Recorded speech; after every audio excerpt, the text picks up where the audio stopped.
Ashanty mengungkap ketakutannya terhadap Aurel Hermansyah. Ketakutan itu ternyata menyangkut rumah tangga Aurel dan Atta Halilintar.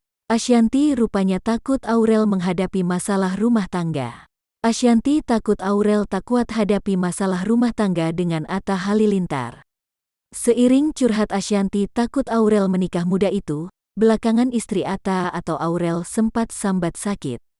Istri Atta sambat sakit setelah resmi berstatus sebagai istri dari Atta Halilintar. Berbeda dengan Ashanty, Anang justru tak merasakan hal itu. Anang merasa sebaliknya, sangat berbeda dengan perasaan Ashanty istrinya. Menikah muda tentu menjadi tantangan tersendiri bagi pasangan baru.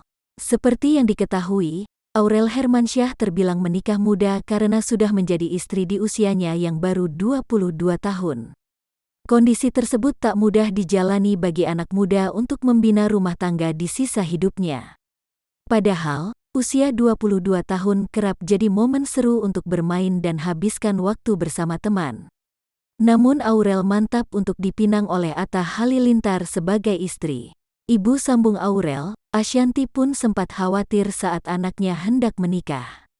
Namun, kekhawatirannya itu diruntuhkan oleh Anang Hermansyah yang yakin dengan kemampuan Aurel untuk menjadi istri.